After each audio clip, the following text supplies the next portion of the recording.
Hello and welcome back to the Game Bet Match podcast. I'm your host, Manny Friedman, along with my co-host. Brad Sloan. Back in the house, baby. Back in the house Yeah. for yet another tournament, right? Madrid. Yeah. Yeah. Well, a huge shout out to you, Manny. Last week was awesome for us. We haven't potted since we had our last pod was the Tony Piranha pod. Yeah. And we cashed. We cashed. We talked to Garin on that pod. That hit big. Your Struff outright hit big. Like, Yep. I hit a massive parlay actually for like 20 units. I yeah. know you did as well, right? Yeah. Yeah. Right? We hit So a bunch yep. of GBM plays with Struff winning as well, right? Yeah. And the Garen, it was not only the Garen money line, it was also the Garen 2-0, which hit too. Yeah. That was amazing. That Yeah. was incredible. But I So do think that we do like so we this conversation happened with us and Tennis Master eventually on Twitter and mhm. it's something to look at certainly, but there's good logic to the 2-0 maybe for the underdog if it's a big dog like that because in the third set I do think like there's something to be said for the longer the match goes when you have that big a disparity in overall skill level. Like the Mhm. longer the match goes, like the more likely both guys are to revert to their like normal form, which in that case the favorite's normal form is gonna be way better. That's why they're a huge favorite. It depends how mentally volatile the favorite is, though, right? Like, Yeah. I think that plays a factor. Like, if it was Mute, for example, like, I'd probably prefer doing the 2-1 than the 2-0. Well, you wouldn't get a 2-0 line at plus 900 either. I mean, like, Good point. like most of these, because that's the other thing I was thinking through when we were having this discussion. I didn't really write the whole thing out, but, like, there are some pretty common traits that most of the top guys on the tour share that a lot of the lower ranked guys don't. So, like, fitness is one. Hmm. Like, if you go through the top guys on the tour, they're all pretty fit. Like, I can't really think of, like, a guy who isn't fit that's been a really highly ranked player. Or not, I mean, I'm sure I could think of one if I really think about it, but a guy who like and not necessarily was like even like not necessarily looked fit, but like a guy who like wasn't physically fit, who was a top ranked player. Like I guess you could say maybe like a Nalbandian back in the day, but even Nalbandian, like he could go 5 sets, no problem. It was just that like Right. he just had a little bit of a gut. Yeah, I mean, I guess we're not going to consider Draper a top player or like, No, but he's in the 20s. That's the point, right? Like yeah. I guess you could say Holger Rune right now would be the counter argument to that. Maybe. I guess Holger I wouldn't be the honestly counter don't argument. think it's like physical fitness. I think it's more just nervous energy. That's what I think with Rune. But either way, he does tend to have issues related to fitness. Whether it be Well, related to poor energy usage I or mean, otherwise. you could debate that Sinner has issues with But I that. think Sinner's issues are different. Like Sinner's issues like Rune, anytime it goes to a third set, I'm nervous as to whether or not like Rune's gonna start to like cramp or break down from just too much from like poor energy usage. Whereas Sinner, I feel like it's like Sinner, if you need Sinner to go 1-3 set match, no problem. He's done it. He's done it plenty of times in the past 5-6 months. He went to 5 sets with Medvedev at Australian Open, the 3 with Djokovic at Davis Cup, World Tour Finals, yada yada. The problem with Sinners, if you ask him to do it like twice in a row, it could be a problem. But I think it's like a different issue. Um, Yeah, with Sinner, it's coming back after a long match, which is the bigger problem. I feel that is. yeah, I don't know. I mean, with Rune, like it's probably an issue if he wins more than 2 games in the match, right? It's like he's had losses where he can't win more than 2 games. yeah, yeah. I don't know what that's about. And even in I some mean, ways, like, yeah, it's weird. I don't like maybe he really is having illness issues. Maybe his mom is right. It seems to be a stock excuse, to be honest. Like it's a little yeah. If you're playing UTS, it's a BS excuse, right? If you're like quitting matches to play UT and then play UTS 2 days later, I'm not buying it. yeah, look, like yeah, I tend to agree, but it's just really weird. Um It so I is. guess he would be, but I can't think of too many other players like recently that were ranked that highly. Like, but like it's not just like the finish, but they all tend to be pretty mentally tough. They all tend to be, I'm not you really know, going to second that thought. I mean, like, who's not mentally tough in a match that's a high ranked player right now?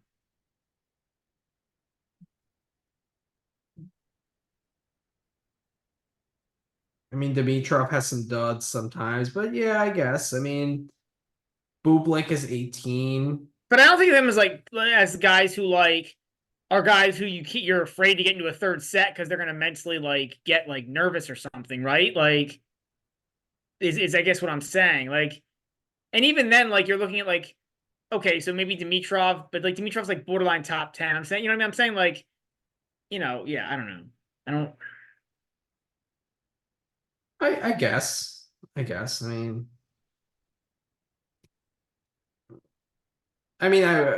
We look at each match kind of individually and see what the factors are, the narratives and and the numbers and all that, right? Like each match, I'm kind of in my handicapping, I'm kind of viewing each match as an individual entity. Whereas before I kind of maybe weighed a few too many factors, I would say. Okay. So I think that's kind of been a focus.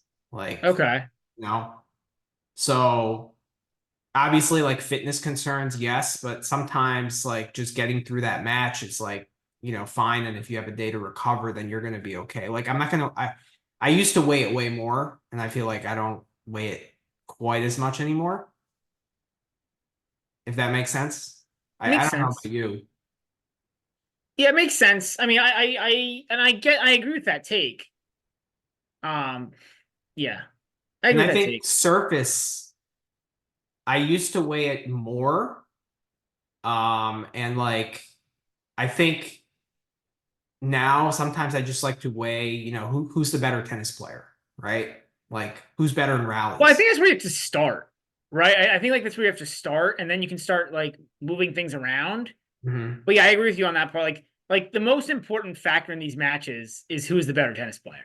Exactly. If you want to win on the ATP tour, the answer is to get better at tennis. That's the number For one thing, sure. right? For sure. And And there's a then whole bunch of things after that might sway things a little bit this way, one or the other, or that way. But really, being good at tennis helps you win matches. 100%. And then also this week, I mean, I know the word altitude is probably gonna come up 200 times, when we Well, I preview have an interesting take matches. on that. I think that'll be a good thing to talk about because I think it's an interesting. I'm kind of glad you said that, and I think we'll talk about it more when we preview the tournament. Okay, that's good. But I just these factors mean something, but I think they get overblown sometimes, right? Yeah, Oh, this is, this guy's a big serve, so and because there's altitude, he's gonna have a way better chance of winning. Yes, maybe a little bit, but you really have to be careful and not weigh it too much, yeah. you know?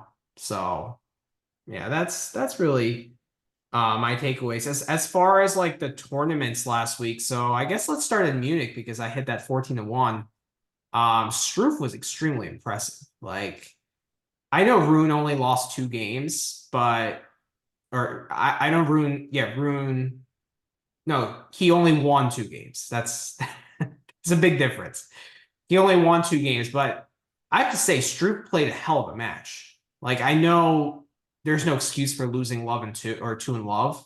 Like, as a top 10 player, you got to do better than that and find ways to counteract what Struff is doing and, be competitive.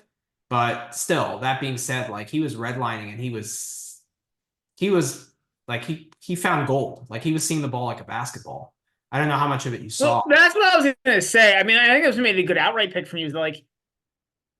You're asking for 4 matches, but from a guy who his peak level is high, Struff, right? The It floor is is. low, but the peak is high. Right. So betting on an outright is not as bad because it's not the worst is the worst feeling is if you bet and I've done this and it actually worked out pretty well for me because I was able to hedge out of it eventually, but Mhm. I bet Rublev and Wimbledon to win the tournament or something. It was some insane price. I got 100 to 181, whatever my price was. And it looked like a good price play. But then he ran into Djokovic in the quarters, and you're just done. There's Right. 0.0%. There's 0.0%. I mean, look, there's a higher percent chance of 0.0 winning the match. Djokovic could get injured, yada yada. But like, I don't know, the chances of winning are not good, right? So like, Right. the bet is lost. And like in that case, like I got lucky, not lucky, maybe partially lucky. Rublev won the first set. And so I was able to get a pretty good hedge out of it. Like I was able to hedge and make like, I think like 10, 12 units, something like that out of it. So like it wasn't like all was lost, but like my point is like there's some bets like you would never want to bet like Munar to win a tournament. Because like at some No, point he's just gonna run into a guy who he can't beat. And exactly. like you just lose. So Struff is Um actually not a bad guy to do it because since his upside is pretty high, and if he finds that peak level, he could beat almost anyone, yeah. Yeah. right? So he's a good guy. I mean, I was nervous, and I mean, I think that part of the reason why he was 14-1 is because he's never won an ATP tournament. Yeah. So Yep. like when you haven't done something, like it's risky, you know. Yeah. But I think my question was answered from our preview pod. Like Struff is better than Fritz on clay. I don't think there's. I don't know how much debate there is there. We got our answer. They played. I don't know. I mean, look, like, and I know altitude probably helps Fritz also, but like that was pretty good conditions for Struff. Okay, that's fair. Like it was at home, and like, and to be fair, the line only came out at like, but like, what part of the reason was a good debate, right? Is because like I don't think either of us think that one is like way better than the other. So like Mhm. when the line was like the line for that match was like, what was it? I can't remember what it closed at, but it was like at one point I saw it was minus 130 for Fritz, plus 110 for Struff. Mhm. And I stayed away. I didn't bet it either way, which means that clearly I don't think Fritz is like miles better. And I actually think Fritz might be like minus 130 better. But like that's saying like that, like my point is I don't think it's like more than 60-40 in either. Like I don't think it's more than 60-40 in either direction. Like obviously, you get to you cash the ticket, you get the victory lap this time 100%, no doubt. But I'm not like I it's close. It's close. It's not that far off. I mean, definitely. You know what I mean? Like yeah. I'll say Yeah, that. I'm gloating, but like I acknowledge that Fritz had 2 set points in the first set, right? Like he could have easily won that first set. Um, and then I felt like Struff did this all week. Like he faced break points, saved them, and then like he turned the tables immediately. Well, and then, but Did like that in that's multiple the thing with like matches. these. That's the thing with like that's why it's so tough to like these tennis matches. Like predicting Yeah. them is because there are like they always are like that. Always. It's always like whoever wins like a couple points, it changes the match. Yep. Yep. Yeah, for sure. Um, but yeah, good win for Struff. I mean, he has a ton of points to defend this week. He made finals here last year, losing to Alcaraz. Yeah. Yeah. Um, Yeah. but good conditions. And I mean, we'll go over his draw, but I think he's in the Alcaraz section, right? I think so. Yeah. I think he might be like Yeah. third or fourth round. He matched up with Alcaraz. Okay. All right. I mean, he's not a guy we want to see in my section of the draw. I don't know, man. We'll have to see. I think there could be a fade spot on Struff this week. Really? Okay. Like, Interesting. so he defended a lot of those points, right? He has, he defended a lot of those points from Madrid. What he defended 250 to 600 in Munich this past week, right? So that the points to defend isn't as dire of a straits as it was, Right. right? Because he gained 250 from the title. Right, and then like, I don't know, man. For a guy who hasn't won a title before, how pumped is he to finally get one? Oh, Especially with like, that's a huge deal for him in his home country. Like yeah, if he I think he would rather win that title than defend points and like make another semifinal at Madrid. Like, yeah, I I 100% think agree. he wouldn't trade that. Like that I title. 100% agree. And so like that's the question I have on Struff this week is, Okay, I mean he's I had don't want to time. say motivation. It's more like mental fatigue than motivation. That wasn't really a fatiguing win. I mean, he It's won the not last physical three fatigue, matches in it's mental straight fatigue, sets. right? Like, He's had time to recover. I don't think it's gonna really be a problem. all right. I, We'll see. I'm not saying I would pick him against Alcaraz, but like, Yeah, I think it could be a thing. Like I said, not certainly nothing physical. It wouldn't be like oh man, like I'm exhausted from that run. It would be more of like a mental fatigue, like got over the hill, won a title, Mhm. like life is pretty good right now. Like, it wouldn't be like a mailing it in Yeah. type thing like during the match per se, but more of like a, I don't know, foot off the gas pedal diet. Those, what I mean? Like, did he have a few extra Right. snacks after winning the title in Munich? You know what I mean? Like something like Yeah. that, or a few extra pints of beer. Like, I certainly would if I were him. Me too. Me too. I If I won an ATP title, I would have more than a couple pints of beer. I mean, hey, heck, I'm having one on the podcast. And you did not win an ATP title last I No, checked. far from it. Far from it. uh, who else we got to talk about? I mean, we talked a little bit about Holger Rune. Like, what level of concern do you have for him going into these, 3 big tournaments coming up? Like, do you still think he's top 8 on clay? Yeah, because I don't know who else to put in the top 8.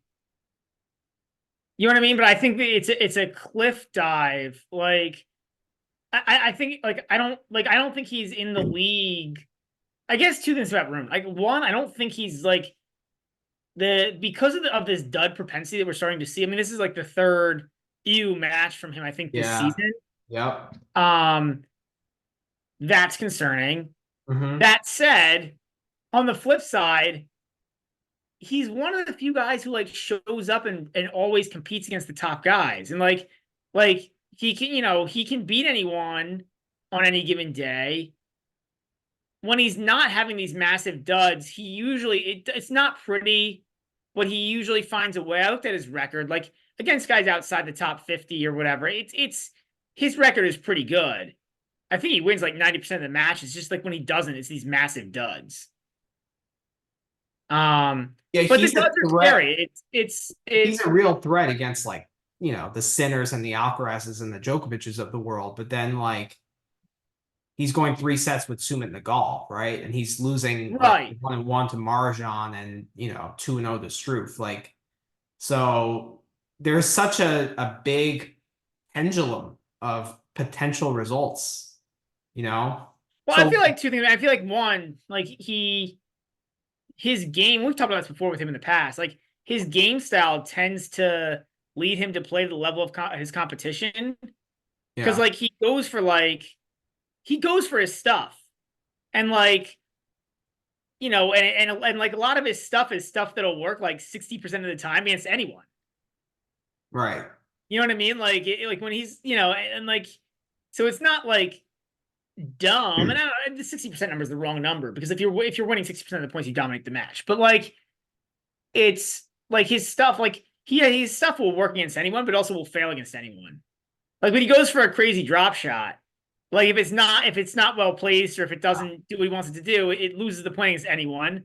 But if he he wins the points against everyone. When he's bashing balls like he was when he's smashing balls off the baseline, like if they're good, they're winners. If they're not, they're errors. And like so it doesn't matter who's on the other side of the net.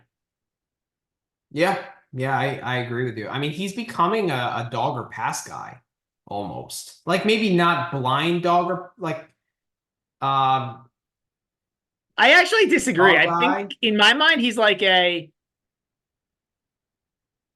becoming like a almost like a money line guy. Like I wonder if you just took the money line, even at like because like again, like we saw him, like I took like where was I gonna take the money line? I ended up taking the 2-0 minus 150, but like the money line was like minus 450 against Husler. Yeah, And I was like, you know what? Like that's probably I mentioned on the pod with Piranha, yeah. like that's probably plus EV. It's incredibly boring, but it's probably plus EV. But I would just never ever trust Holger to cover a spread. No, definitely not. He's unbettable with spreads for sure. I think yeah, I don't know. I like him as a dog. Like if he played Sinner, for example, like I know he lost the Monte Carlo match and the Sinner was the considerably better player, but like he competed hard and I feel like he feels less pressure as an underdog. Just like because I comment about his like his just nervous energy on the court, and I think that like drains him physically, actually. And like when he doesn't have that pressure of like having to win because he's the big favorite, I think he feels more pressure. No? I think I think it's an overread. Yeah, Okay. I think it's an overread. Like I feel like he does the same nervous ticks all the time. It's just like against against I think it's also like it's probably a perception thing because against the favorites like the favorites gas a lot of guys out. Or the not the favorite, but the top guys gas a lot of guys out, right? So like you're not surprised when like, oh man, like this crazy Rune Sinner match, and now Rune's tired in the third set. They're like, okay, well, wow, Yeah. this is a great match, and like you expect it. Whereas like you don't expect Rune to have problems against Sumit Nagal. And so when he does, you're gonna be kind of harsh on him. I mean, not that it's deserved. Like it's deservedly so. Like if you're a top 10 player, Sumit Nagal should not be a problem. Right. Right. Um, Okay. Yeah, so I think the main takeaways is that he's unbettable when it comes to like playing games. Either direction. Yeah, either direction. Um, and then I think he's better as a dog. Like I don't know. I mean, taking -400 might be plus EV, but like it doesn't excite me. So Yeah. Yeah. So you're just gonna yeah, then in your case, yeah, you're only ever gonna bet him as a dog. I get it. right. I get it. He's not a bad guy Um, to take like sets or games against though either. To take a set and a half against him or take I agree. take I games agree. against him. Yeah, 3 set lines are good with him. I Yeah. but the problem is he gets that duds, like the occasional dud. So probably the +1.5 sets is better. Yeah. You know. Who else was there in this tournament? We got to talk a little bit about FAA because he just looks atrocious. Yeah. I mean, there's not much more to say, right? Like He should have lost to Martyr in the first round. He hit a line on match point down. that was a painful loss for you. Yeah. Yeah. But like, how was he a favorite against Struff? Like that was a misprice for sure. Yeah, that was just a misprice. There's no other explanation. I mean, that was just a Yeah, misprice. for sure. I think I mean, look, there's still a lot of hope for him because of like because he does have, I mean, like, well, I don't he's think there's much good. hope for him, to be honest. The ship is I sailing pretty agree with you, quickly. Manny, but I meant market hope. Okay. Like, I Okay. think there's still a percent. He still has a name in the market, right? I think, and Right. like, even though he hasn't done anything, and like indoor hard, he's now like kind of actually become like he's become like an indoor hard like passable. Like he, Okay. like no, he's nowhere near where he was, but like he did win a title, so like like that's like he's decent on indoor hard, and then everywhere else he's just yeah, just Complete disaster. Yeah. I mean, so I actually think Uncle Tony ruined his career. Uh, possible, possible. I think what Uncle Tony did with FAA was it's actually really shitty. Like, and I think like people don't call him out for this, but I think it deserves like shit talking because like that match that he played against Nadal, that 5-setter at the French Open, like that was an incredible quality match. You were at my house, we watched that together. Like Yeah, that was an amazing tennis match. And like FAA actually did just as well against Nadal that year than Djokovic. Djokovic actually only won 1 set. yeah. FAA won 2. And like that was the time when Uncle Tony was like coaching FAA. But like he said, no, because you're playing my nephew, I'm not gonna like support you. I'm gonna sit in like Nadal's box. And like psychologically, like when your coach does that kind of stuff, like it must like drain you. Like it's just it's not good. It's not good. Like and then now that he's struggling, where the hell is Uncle Tony? Like he's nowhere to be seen. You know? Like if you're gonna coach a player, you're gonna coach them through the good and the bad times.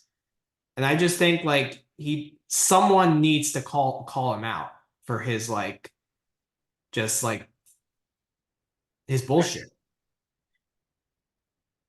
I guess several points to disagree on there. Okay. All right. First, I think there's a lot of coaches who don't do as good a job of coaching through the good. Like you see a lot of players make coaching changes, right? Like that's not a rare thing at all.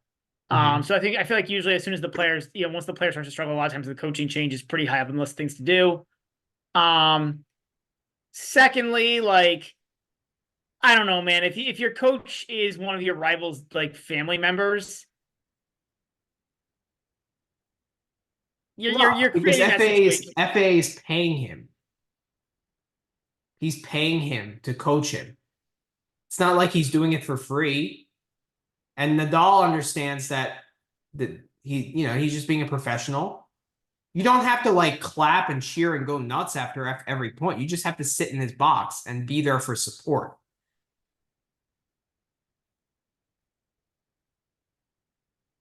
I don't know, because ever since that match and ever since well, I mean, he had a good indoor run, but No, I mean, I think it's ever since this is what I mean. Like, I think if you're ignoring the injuries, I think you're ignoring the thing that actually is like the driving force. Like he was fine up until he got hurt. But he was never really, really like injured. It wasn't like a team injury where he was out for a year with the wrist. I'm looking. He missed a couple months, didn't he? Couple months, maybe. I'm trying to look this Maybe up. he was I know there were injuries. Maybe he was just playing through it and losing first round.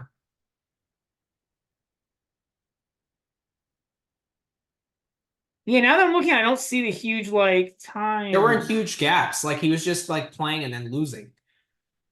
But there was definitely chatter about it. Like, yeah, because the results were so bad and so off, like where he came from, like at the end of 2022, that it's like, what other thing could you point to other than an injury? So I'm not necessarily. I mean, they really weren't that bad up through Q1 of last year. And it's really only like the clay season of okay, so he did miss almost a month.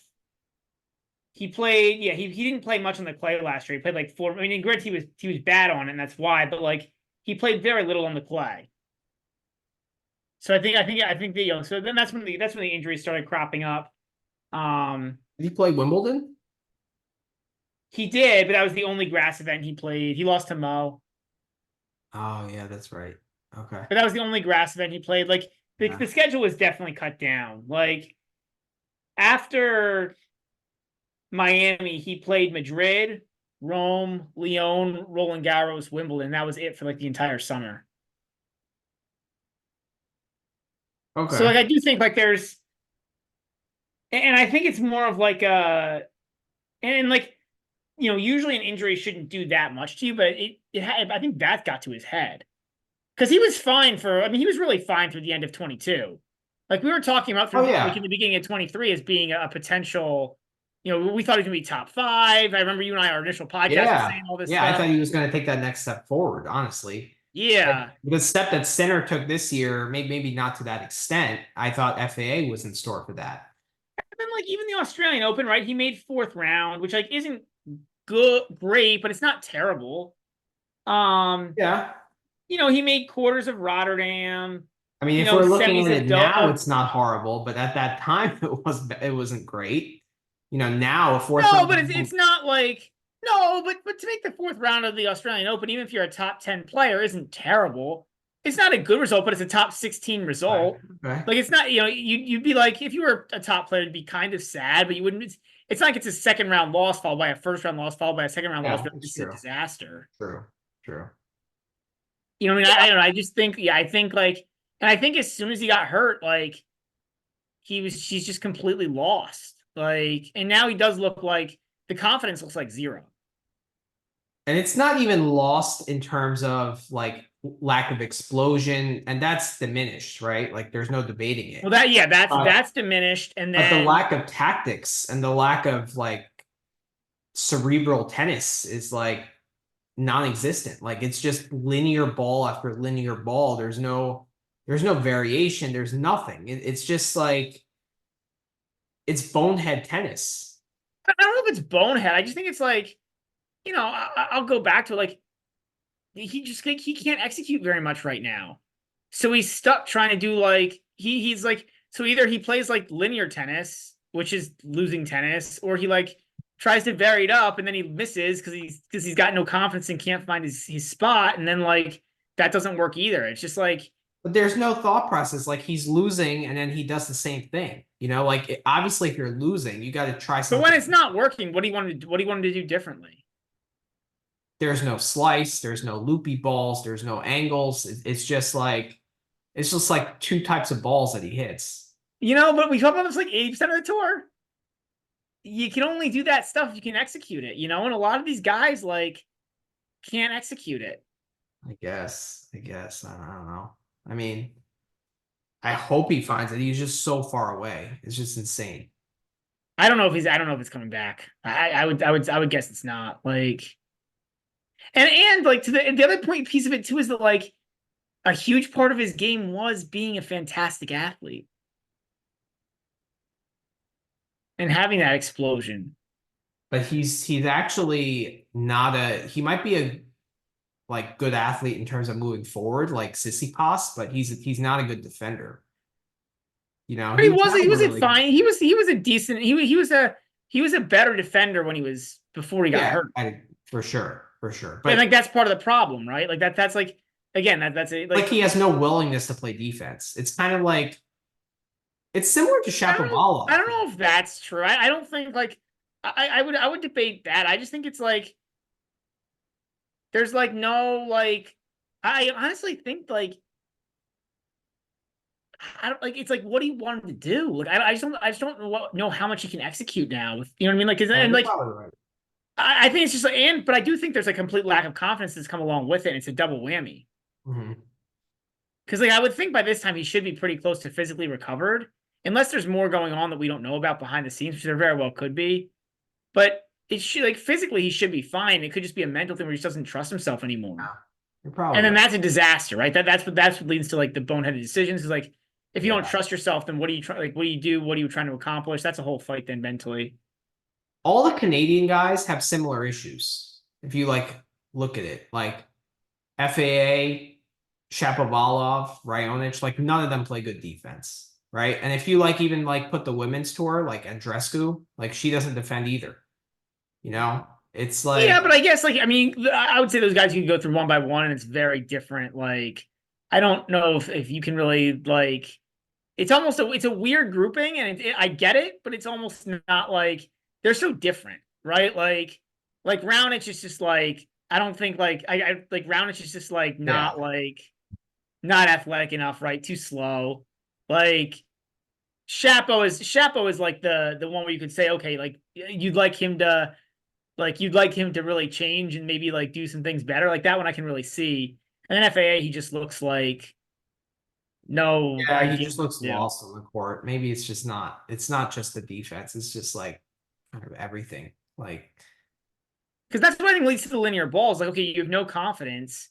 So what are you going to do besides linear balls? And then like, but then that doesn't work. So then you just try to then you try to start injecting pace. But if you're not confident, you're missing when you're injecting pace. Then he doesn't have an injection of pace anymore. It's all the same pace. Because like but that's when he'll try to like go for more, right? Or maybe he won't go for more pace, but he'll go for more like closer to the lines, and you'll be like, oh, that's a boneheaded miss. Like it's tough. Like it's tough. It's tough. All right, well, that's enough on FAA. I guess let's move on to Barcelona. So we saw Casper Ruud lift his first 500 trophy of his career. He doesn't only have 250s anymore. He has like a slightly bigger title. Yeah. I mean, look, he had made a bunch of finals and stuff, right? A bunch of finals and semis. So like at higher level tournaments, obviously 3 slam finals, at least 1 Masters final. 1, I think. Yeah, he made Miami final. Yeah.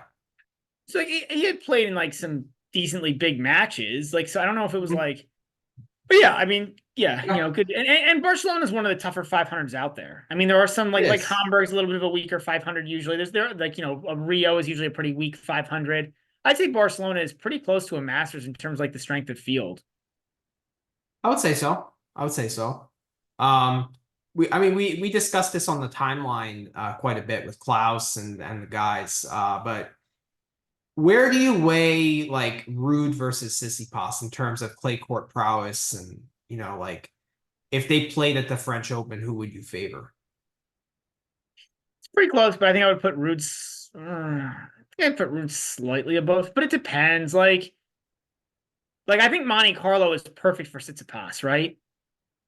Which is why he was a favorite there and why he won there. But I don't like. I think like there's not too many better places than Monte Carlo for Tsitsipas. Like I think like even Barcelona. Yeah, I don't know. So I guess What's at the the French reason for that? I mean, they're both at sea level. I mean, I guess it's probably that Tsitsipas has won there 3 times in he's a 3-time Monte Carlo champ now. So like He just feels probably just comfortable. like what? He just feels comfortable there and stuff. Like, Yeah, and it is like it is slower even than Barcelona. okay. Um Yeah, I guess. I mean, I would put Tsitsipas slightly ahead of Rude, even though Rude did win that title. Um, I feel like they're pretty similar players, honestly. Like yeah. decent serves, really good forehands. But Well, Tsitsipas, I would say Tsitsipas is a better serve. I think Tsitsipas' serve in my mind is more than decent. agreed. I would put Tsitsipas's serve a little bit ahead, but I'd put Rude's backhand a little bit ahead of Tsitsipas's, even on Yeah. this way. I think their forehands are interesting in that they're very different. Their But forehands are they're very both different. extremely effective, right? Both are very effective, but both very different. Yeah. But Tsitsipas uses the forehand more to come forward, whereas like Rude uses the forehand more to like generate angle. And to drive the opponent back. Right. Exactly. So they're effective in different ways, but like also Tsitsipas is better at net, better at moving forward. Um, Defense, I'd probably put Rude slightly ahead, but like overall, they have similar strengths and weaknesses, and their strengths are helped by the clay, and their weaknesses are like hurt more with quicker surfaces, Yeah. Yeah. right? So I don't know, like if they played the French, I would probably put him at pretty close to pick 'em, and I'd probably give Tsitsipas the slight edge, the slightest of edges. That's probably where I'd go, but I'd lean Tsitsipas. Okay. I hear you. I hear you. I think it's debatable. So it's an interesting matchup, honestly. It is. It is. Yeah. Um, but yeah, I mean, overall, great week for Tsitsipas to make another final and like continue that momentum. I mean, he had tough Yeah. matches against I didn't think it was particularly surprising though. Like, I mean, like, he was like, I mean, he was only 3-1 to win the event. 3.5 to 1, but yeah. Yeah. Yeah. Yeah. Any Um, other takeaways from Barcelona? um, Echeverry. Do you yeah. put Echeverry in top 15 on clay? Think just outside. Think just outside. Probably on slower clay, he's close, Like, honestly, like outside of the fourth run French Open run, It was like quarterfinal. quarterfinal French Open, like on the European clay, I don't know if he's done that much else outside of that quarterfinal run at the French. Mm-hmm.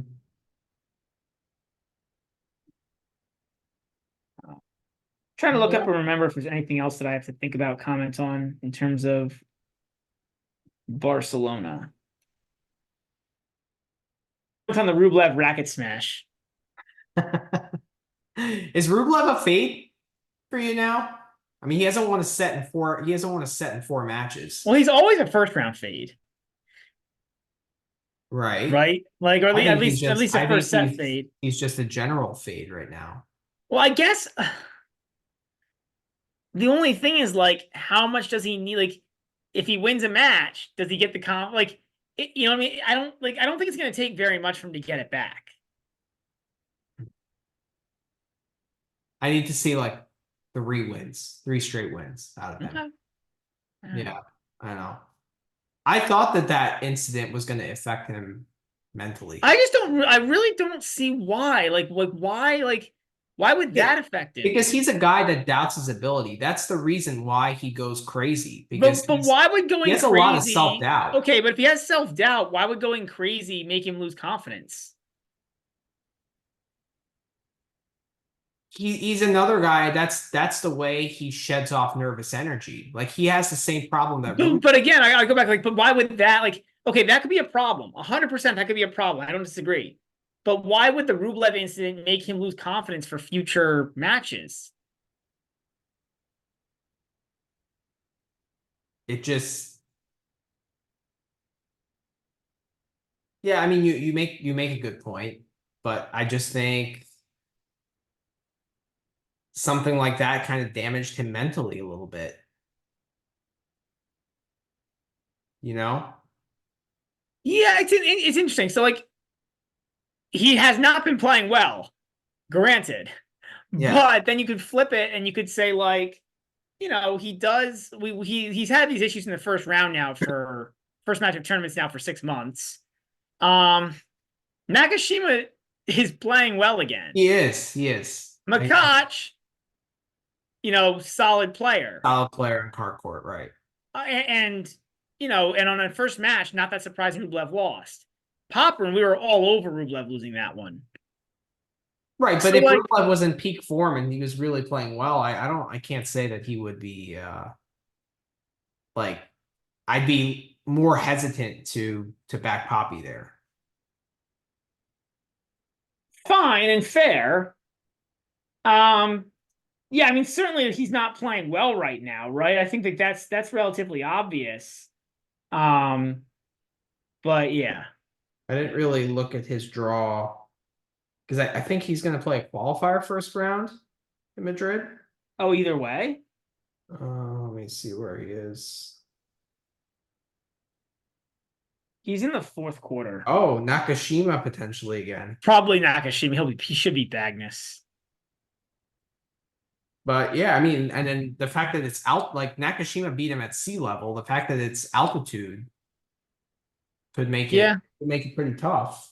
Yeah. I mean, like if it was Kokkinakis, for example, I would be all over that. Yeah. You know? Yeah. And then Bucharest, right? We got Fucsovics, right? I guess another guy I wanted to talk was Dusan making a semi. Oh yeah. Dutse. Yeah. Yeah.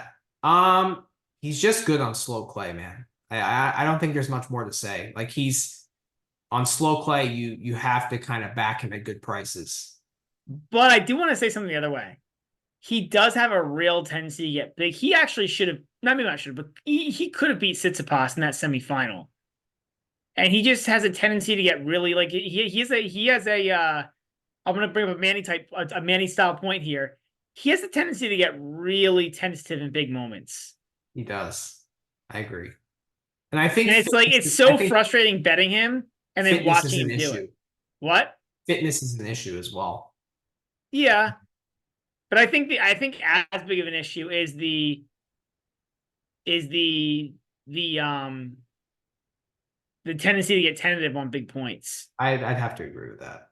Like, yeah, it's so aggravating. Like when you bet him money line and like he starts doing this, and you're just like, dude, like these top 20 guys aren't going to just hand you the match. Like you need to go take it. I know. We bet him against Feast, right, in the quarters, I believe. Yeah.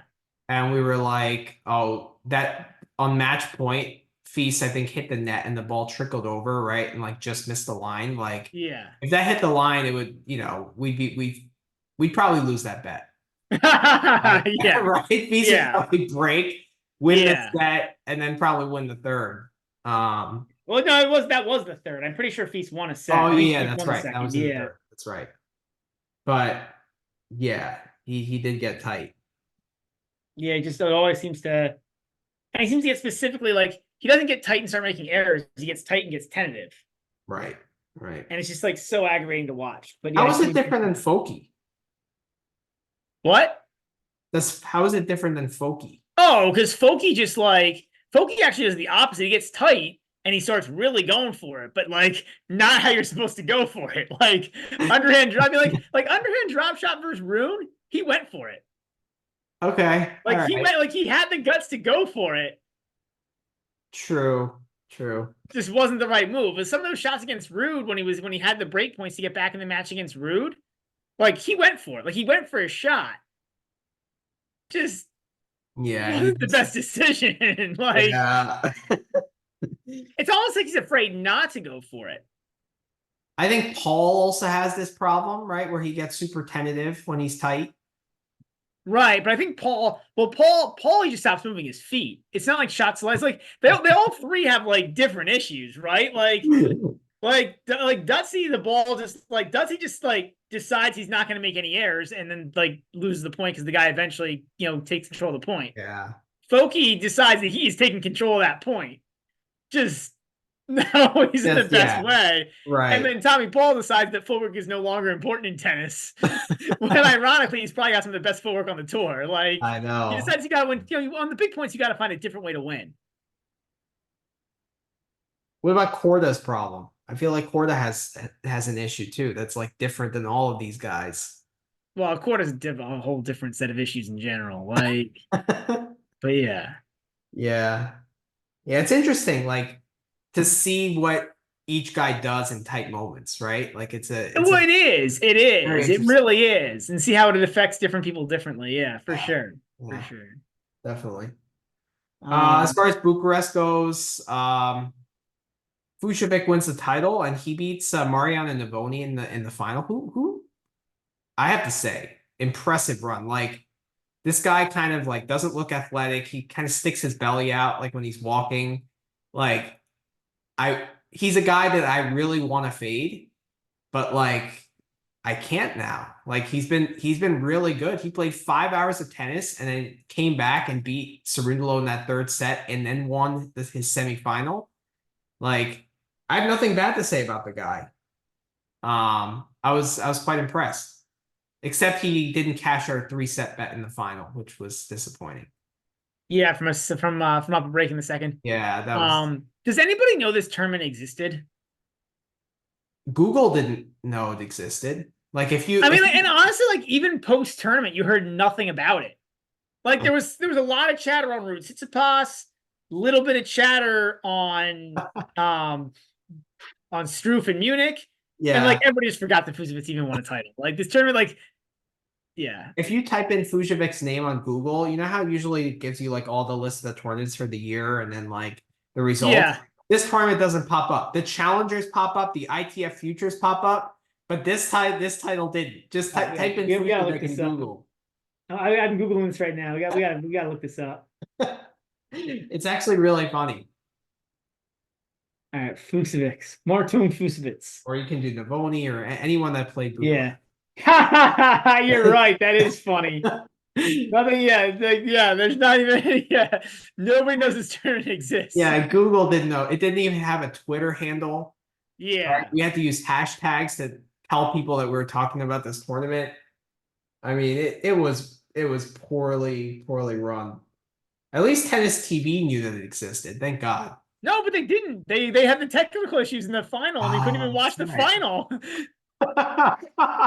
Like, yeah, it was very sad. Like, actually, yeah. The Tiriac Open. And then, yeah, and I don't know, man. Like, another tournament that doesn't have lights at the ATP level. I know. Like, what are we doing? Seriously. Yeah. Like lights, like I get it. Lights are expensive. They're a solid like 5-figure fee. Like I know because like some of the local courts here have like some of the local clubs have lights, and I've asked like, oh, you got these like decent lights, but in like they must like really expensive, and they're like, yeah, it was 5 figures. I don't know, man. If you're a tennis tournament, Yeah. if you're gonna host a pro event, like, and honestly, like it would just make like, I don't know, dude. Like we're kind of spoiled because we live in America, but like. It's not like there's any MLB stadium that hasn't had lights for the last It's 2024. Get some effing lights. Yeah. All right. Well, since no one knew that the tournament existed, and Google didn't know, I guess we should move on to Madrid, right? Yeah, I Or guess. you I want to feel give some more bad though. Like props? I feel bad because like he got no press, so we should at least give it a little press. But there's really not even honestly like there's not even that much to talk about. I mean, Mute continued his run of winning first sets, which I That's think is up to like insane. 20 now or 21, which is pretty insane. And he won 2 more in Madrid. That's what I mean. Yeah, yeah. It's kind of cool. But yeah, otherwise there's really not like the tournament itself is such a weak tournament, such a weak draw. There's not even much to comment on. So yeah, we can move on. Tabilo was a little disappointing that he couldn't beat Fucsovics, right? Fucsovics is another guy in clutch. And I mean, he got through this tournament, but typically in like clutch moments, he gets really tight. Yeah, he does. Yeah. You know, Yeah. like Tabilo, like he was really lucky to be up 2 breaks against Tabilo. Yeah. You know, so and then he served his way out of trouble in the last service game, but yeah, good win for him. I mean, it's basically a home tournament from him, right? Like Yeah, Hungary, he's a Hungarian, so yeah. yeah, Romania, it's pretty close. So, all right, let's take a quick Let's move break on to and then Madrid. go to Madrid, right? Yeah. All right, welcome back to the show. So we are here now to preview the Madrid Open draw. So Yep. let's share the I guess a screen. few things as always, just some interesting kind of things about the tournament. So I mean the thing that's gonna be talked about a ton is the altitude here. So it look, it does play quicker. Like it is a like the altitude does impact the tennis. It does play quicker than Yes. like other clay tournaments. That said, this is still clay. It's not going to start playing like ATP finals in Turin or like Chengdu or even the Australian Open. Like it probably plays more as like a medium-ish, like in terms of pure speed. And obviously it's still different because it's clay, so the movement's still different. But I'd say in terms of pure speed, it probably plays like a medium-ish hardcore, maybe a slightly slowish hardcore. Like it's not like it's all of a sudden playing fast. It's just like quicker than other clay But it's tournaments. also high bouncing, Yeah. right? So I would say, but I think it plays quicker than Indian Wells. Well, that's what I'm saying. Close, like I think it plays like a medium-ish hardcore.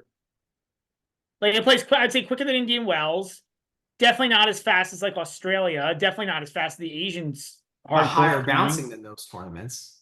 but higher bouncing. Yeah, yeah. So And like I yeah, said, you still have the movements of the clay, right? So it's like a hybrid. There's definitely certain guys who perform well here.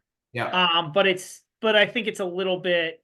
Sometimes we talk about it like it's like one of the fastest tournaments on the tour or something. It's not. Okay, okay, Um, the other thing I would say here is that interesting is the weather. So it's supposed to be like relatively cool. okay. Temps are in the 60s. I think in the past here, from what I've heard, and like I'm not the best remembering weather conditions of tournaments, but I feel like Madrid's had a hotter climate in previous years. I would agree with that. I mean, I was there in 2019, and Yeah. it was warm, but I would say like 70s. Like it was very, mild and good conditions. Not too Yeah. much wind, but So like this year we're getting mid 60s and like Saturdays in the 50s. So yeah, it's gonna be pretty cool. And I think that'll make it yeah. slower, right? Yeah. We're not expecting rain, maybe sun on Saturday. Yeah. But it's like overcast on a few days. So like it's gonna be slower. So like I think you have to take this like really quick, lively conditions, and you kind of have to take it with a grain of salt. Like yes, it's quicker than like Barcelona or Monte Carlo, but like it's still clay at the end of the day, right? Yeah. Yeah. Oh, Um, and then the other part of this tournament, and we'll get into this more, but top players do really well here. Really well. There hasn't been an there's been one unseeded finalist in the 14 years it's been a clay event. wow. Okay. And that was Struff last year. Actually, Okay. the only player seeded outside the top 16, which I guess there were only 16 seeds when it was a 56 seed draw. But yeah, it's I mean, last year was a really weird tournament. You also had like Karatsev, I think, in Karatsevic the in the semi, semis. Yeah, right? yeah. Before that, the only two guys not in the top 10 in the 14 years to make the final were Kei Nishikori Okay. and Stan Wawrinka, who you could see why Stan Wawrinka would make the finals of the tournament. He was, you know, but other than that, it had always been a top 10 player. Winners since it's become a clay court tournament. Federer, Nadal, Djokovic, Murray, and Zverev and Garcia. Garcia. So Back-to-back years, Garcia. yeah. So some surprise winner there, Garcia. How many times has Zverev won this title? Twice. Okay.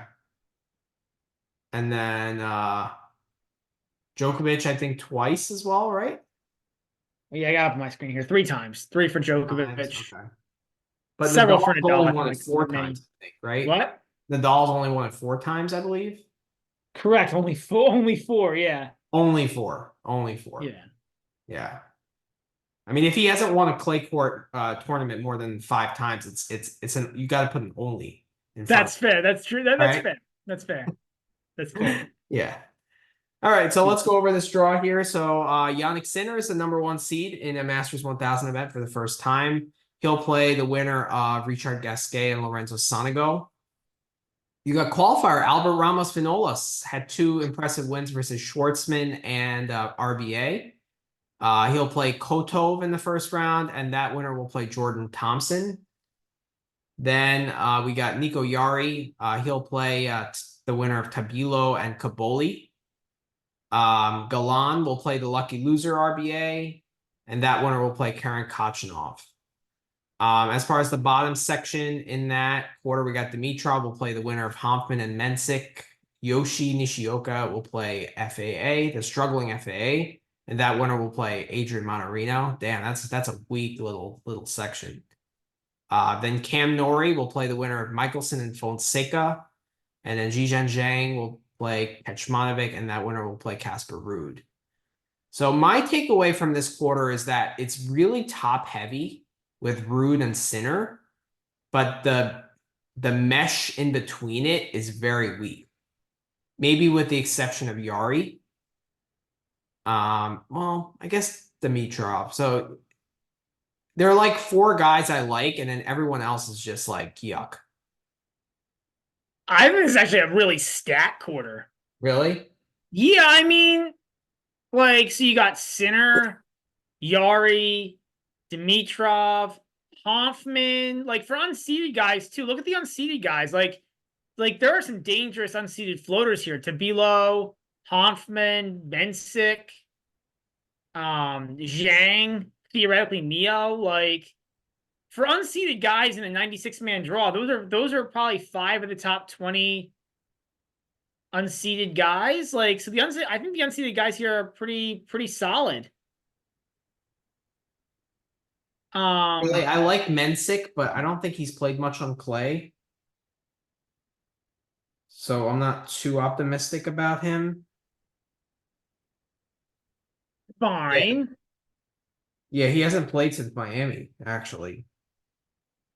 Fine. So, But like Tabilo is one of the best. Tabilo is one of the best unseeded players here. He's probably more of a threat than some seeds. okay, I would agree with that. Hoffman on clay with altitude. I know, we said like the altitude helps Hoffman. Hoffman is one of the better unseeded players in this draw. He struggled this year. He hasn't been quite as good. Not as last year, but yeah, I mean, yeah, I still think it's one of the better unseeded players in this draw. This is, I guess it's a good quarter for Yari, right? Like this should be a good court for him.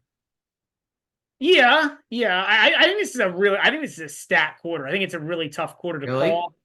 Okay. I was looking at quarter futures. Yeah. I don't really know that I see anything here. At Sinner, what I saw was around -190. I thought Ruud. I don't know if Bovada had him up yet. I was looking at MGM, I think, for him. Do they have the quarters up yet? They do. Oh, they do. Look at that. Ooh, Sinner at minus. That's not the price I saw. I think Sinner at Okay. minus 135 and Ruud at plus 375 are good hits here. You think they're hits?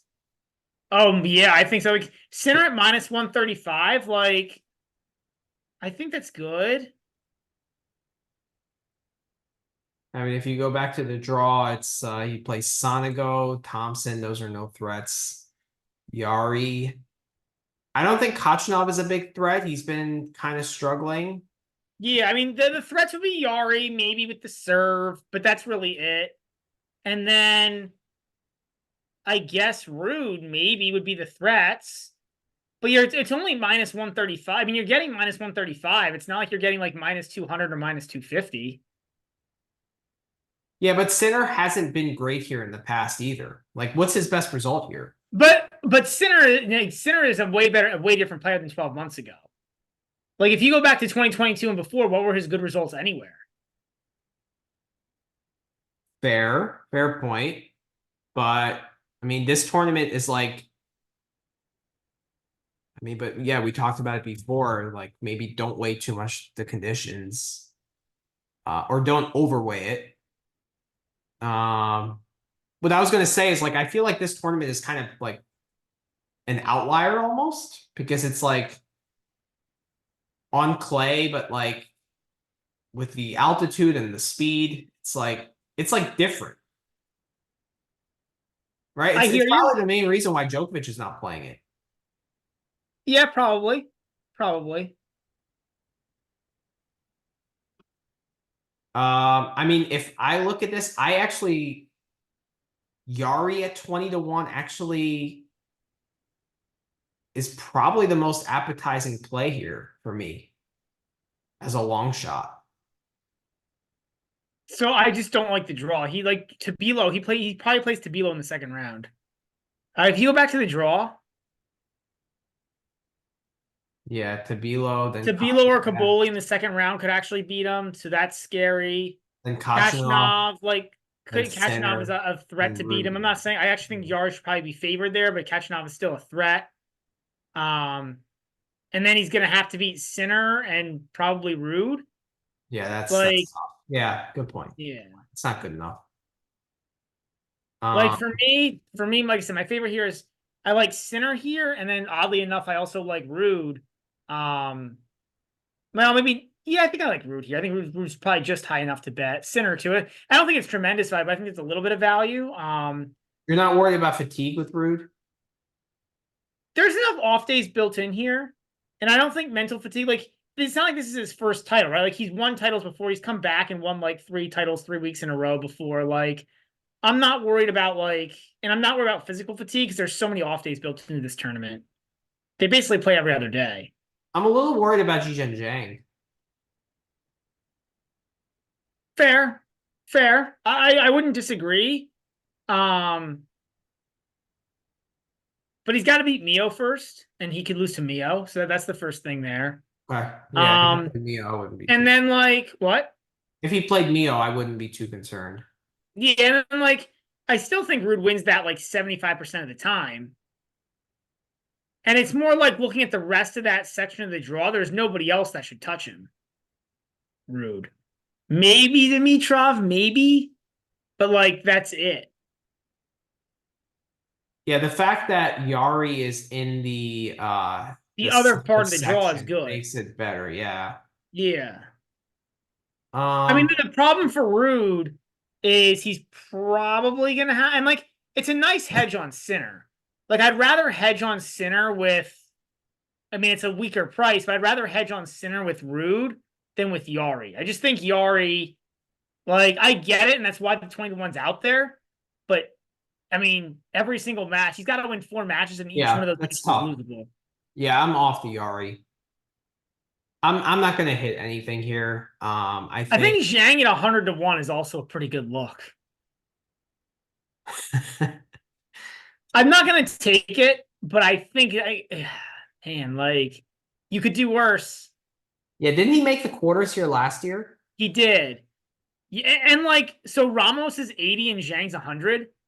Yeah, Like that makes even no if Ramos sense. was playing better than Zhang, Ramos's game, he just has no chance. 100%. That's like betting on Munar. Like it's just not gonna Right. happen. I agree. Yeah. Like, I would rather bet on Mickelson at 50, even though Mickelson has no idea what he's doing on clay. Like, at least he's young and can learn. Like, Ramos has no chance. Heck, I'd rather bet like if FAA was 100 to 1, I probably wouldn't take it. Right. Like I think Zhang and FAA should be flip-flopped almost. Like I'm not saying quite that much, but like if it was flip-flop, that wouldn't be inconceivable to me.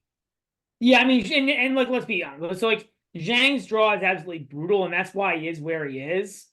And even at 100, I don't know if it's like playable as crazy as that sounds, just because his draw is so brutal. But it's a pretty big price for a guy who has Yeah. the talent. The problem is he has to beat at least Mio and Rude,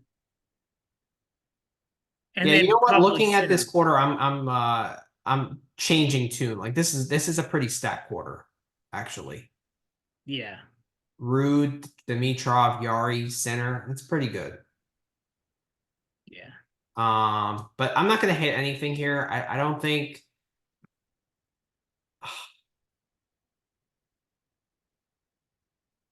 probably center, I guess, is the best, but like I think Rude is too short considering how much tennis he's played and like considering the draw is pretty tough.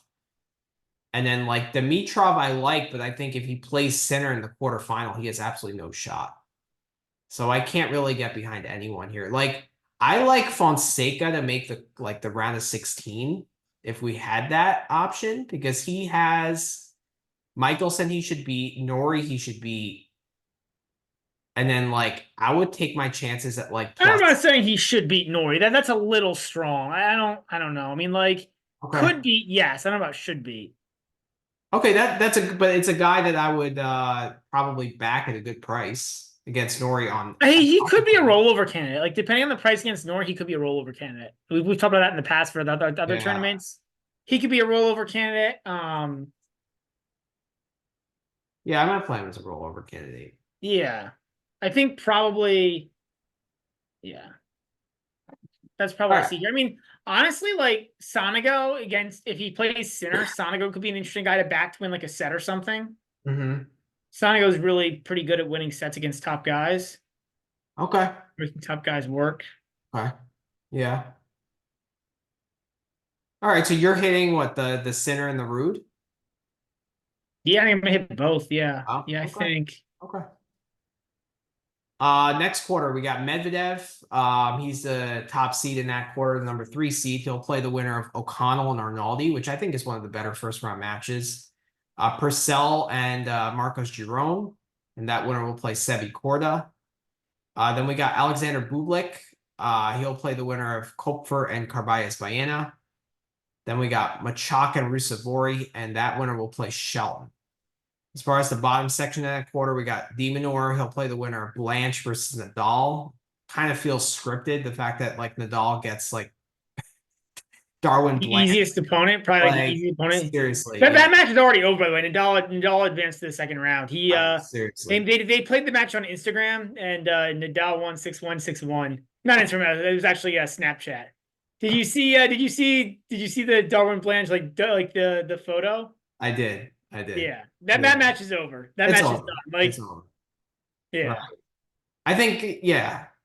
Uncle It Tony. should be Nadal and it should have Snapchat on below. He won by Snapchat. Pedro Cachin, who's still not won a match the entire season. He'll play Sebastian Offner, and that winner will play Tiafo.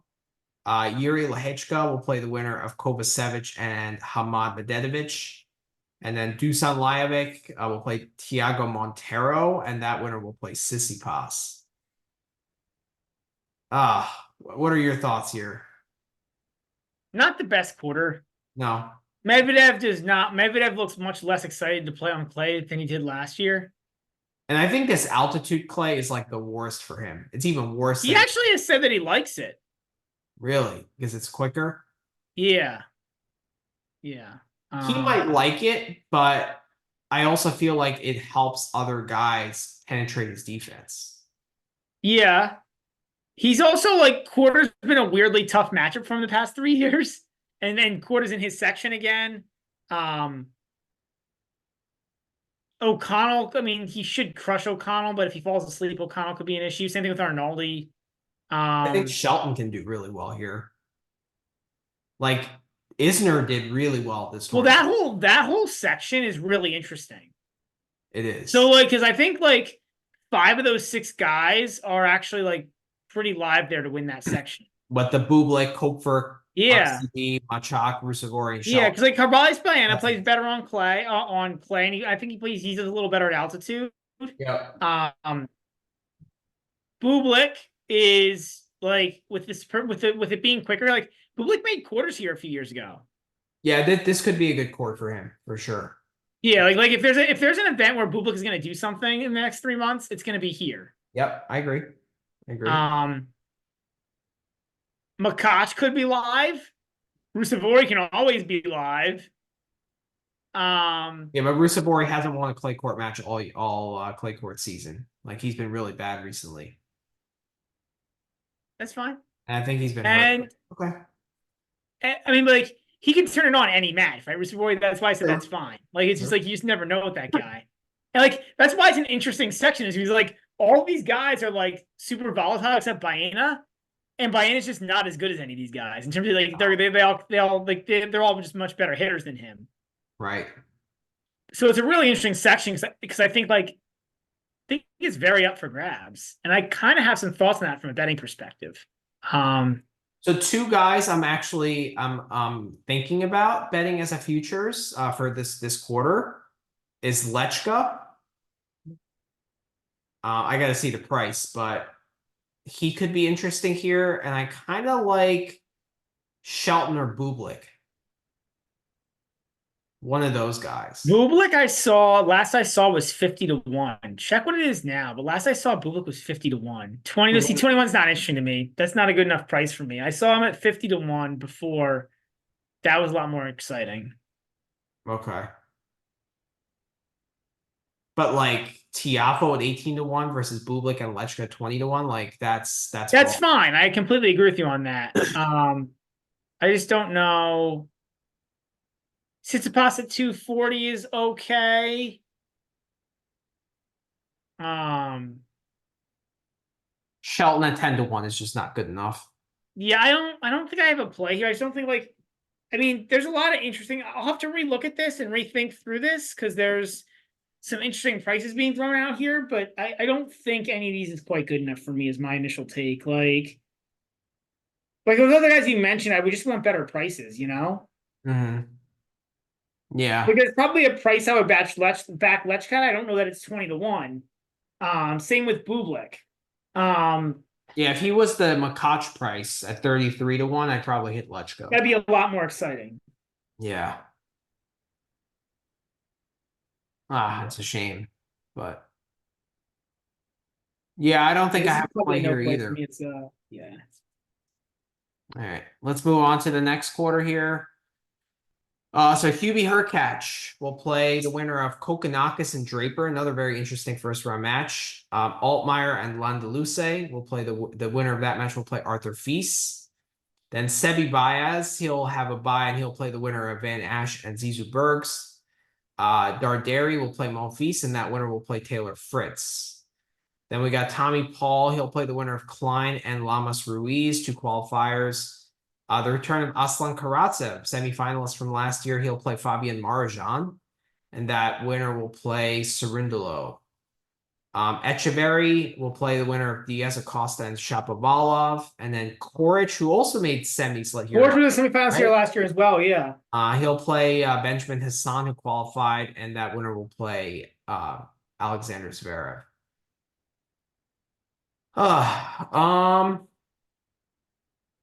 Like you would think Hubie would do well here, right, with the quicker conditions and the altitude, but like I don't think his ground game is good enough. Yeah, that's the problem. Right? That's the problem. Like if Hubie plays Kokkinakis or Draper in the next round, the over under could be like 27, and I probably hit the over. I mean, I'm joking, obviously, but like seriously, like that's just like a pure over spot. I'm gonna hit Yeah. like set one over set one over 10.5, over 12.5. Like it just, yeah. Yeah, I'm Uh, looking at how QB's done here in his career. I don't think it's fantastic, if I remember right. no, I don't think so. I don't think so. He's a quarterfinalist in 22, and that's basically it. Okay. Um, yeah, otherwise, really weak quarter. So if you want to talk about weak quarter, this is a weak quarter. Yeah. Um, Zverev plus 175 is not terrible to win this quarter, considering how good he's been here in the past. yeah, I think it's fair market value. Like, I don't have a bet on this quarter just because I think Zverev is like we talked about this in the past. When you have a top guy, unless they're fadeable, it gets really hard to back the other guys. Like, because like any of the other guys you want to back, you have to price in, can they beat Zverev? Right. Yeah.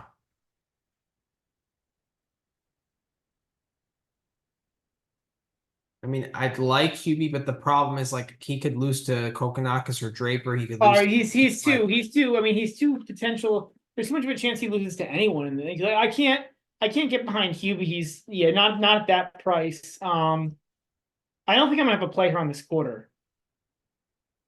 It's just Me what neither. is Quaritch to win the quarter? Ew. 25 to 1. Yeah, Not good enough. 40 would be a lot more interesting. Kokonakis at 66. What's his draw? Doesn't he play? Doesn't he play Draper and then QB? Yeah. That's Draper probably and then QB and then Feast. Like that's tough. that's tough. Yeah, it's probably not going to happen for him. Um, And he's plus money against Draper, so you're probably better off doing the yeah, rollover. you're just better off rolling over. Yeah, I got no play on this quarter. Yeah, If there was anything, it would be Zverev at plus 175. But I it's think that's pretty close to break even. Like, yeah. yeah, but yeah. I mean, he should win this quarter. Like nobody should beat him here. That's definitely true. Yeah, and he's been good here in the past, so I'm a little bit less concerned of a dud. But Yeah, what's Marjan to win this quarter? That's always an interesting it's one. like 20 or something. 20. I don't think it's good enough. Not for me. Um, I'm tempted. I want some action here, and I think it's weak. It's a weak quarter. Yeah, I just have a hard time. I don't know, man. Like asking Marjan to win 5 matches in a row. Karatsev, Cerundolo, Paul, Zverev, and then Hubie. I mean, they're all winnable matches for him. Yeah, but if it's 5 coin flips, and that's 1 out of 32. Like now he's a huge favorite against Karatsev in the first round. I don't know that he should be a huge favorite against anybody. So, like Marjan, and that's why I have a hard time taking him only 20 to 1. Like I just don't love the price on a guy who's like so like because like Marjan, yeah, he's the opposite of what we said before, right? He could beat anybody, but he also could lose to anybody. And I don't know that I don't know for him that like matches are really related. Like they feel Yeah, much more like they true. feel very independent. But if you want to play an outright, you would want to play it like on with Marjan rather than say Luca Van Ash, Agreed, right? 100% agreed. I just don't know that I like, but I would need a bigger price. It's just my complaint isn't the play, it's just the price. Like, Okay. Yeah, the price is probably not good enough, but I don't know, I might put a little bit on it. I want some action. I'm searching for yeah. action. There's really nothing. There's really nothing here. I mean, like I said, my only 2 plays so far are the 2Q1 plays, the minus 135 on Center and then the plus 350 on Rude. I'm yeah. not on those. Like I'm worried about the Rude fatigue, and then like I don't really have much interest in playing minus 135 on center. I don't know. All right. Last quarter we got Rublev is the 7th seed. He'll play the winner of Nakashima and Bagnis. Corentin Mute, the first set king, will play Zhangchen Shang. And that winner will play Fokina. Then we got Talon Grigspor will play the winner of Vukic and Daniel. Navoni and Popperin. The winner of that match will play Holger Rune. Then we have Ugo Humbert. He will play the winner of Bodik van de Zandschulp and Chris Eubanks. Munar and Borges, and that winner will play Jan-Lennard Struff. Then we got Lorenzo Musetti will play the winner of Seaboth Wilch and Roman Safilin. And then we got Arthur Rinderknecht and Alex Shevchenko. I actually think this is a pretty tough quarter. I think it's quite a weak quarter. So I disagree. Like, really, looking at the seeds here, Alcaraz, is he healthy? Rublev, is he fine mentally? Rune, who knows? Struff just came off a title. Musetti is like just generally weak. Like, I think Humbert could be live. Grigspor on clay. It's a little better because altitude. Fokina's been a mess. I don't know what's up with Fokina. Like, but in terms of the unseeded players, like Nakashima, Mute is the unseeded guys are tough. Ironically, like, it's a very even quarter, and that like the unseeded guys are quite good, quite good. But I think the seeded guys are a little bit weak. I mean, I like Struff. I don't think he's really going to have that much of a hangover. I disagree with you there. I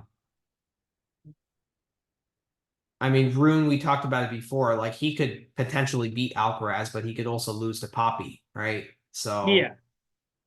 I think Ugo is an interesting look here too. I think Hugo's the interesting look here. I will give you Hugo, but yeah, I don't like the draw though, because like it's like he should be VDZ or Eubanks, but like I mean a lot of people are actually on Eubanks because of the altitude. I'm not in that camp. I think he's gonna get through that pretty comfortably.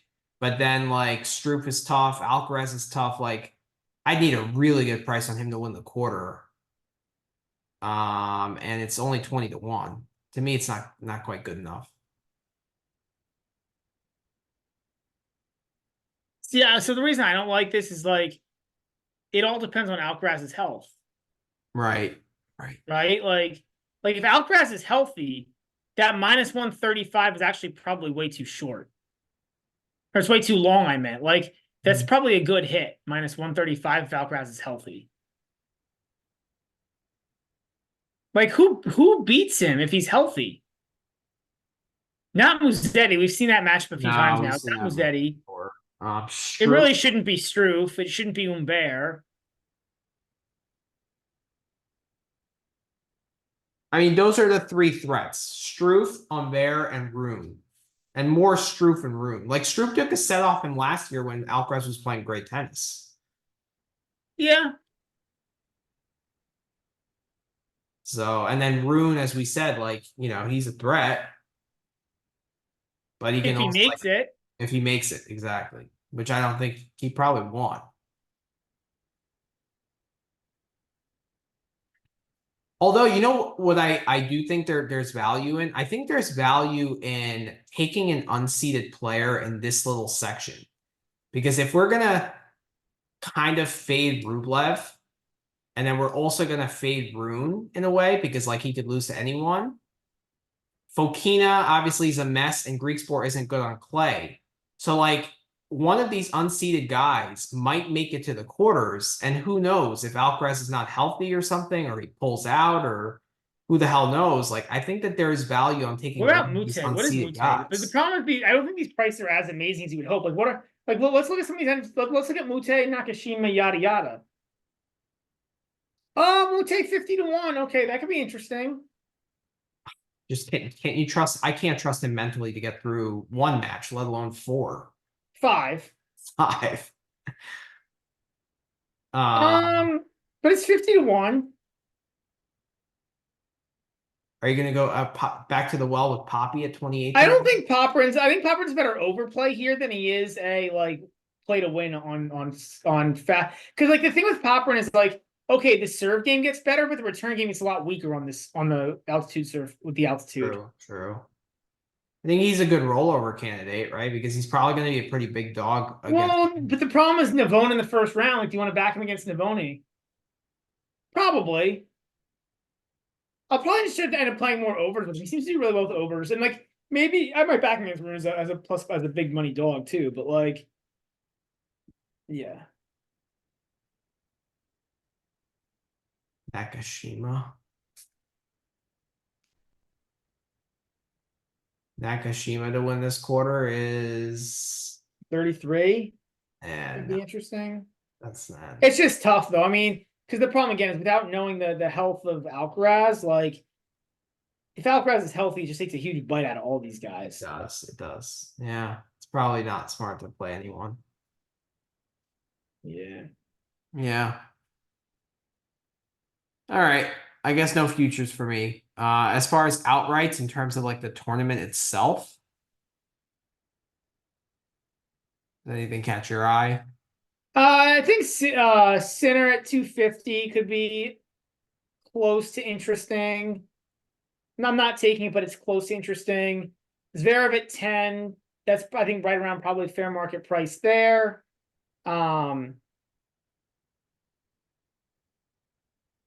at 14 could be okay. Struff at 50 is kind of an interesting play a little bit further down the board. But then, like, that's it. Again, like we talked about before, right? The trend is with how strong the field is that one of those top guys is going to win it. Yeah.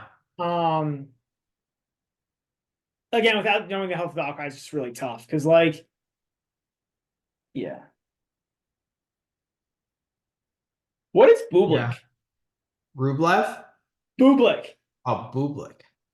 200? Uh, Probably not, but it's enticing. It's just such a big price. 200. Like I said, enticing just because it's such a big price. Probably not, but enticing. I mean, there's no reason why he should be priced in front of lower than Baez, for example. Yeah, I mean, other than like pure ATP ranking numbers and things, but yeah, I agree with you. Like, Baez just can't beat top guys. Yeah, you can't.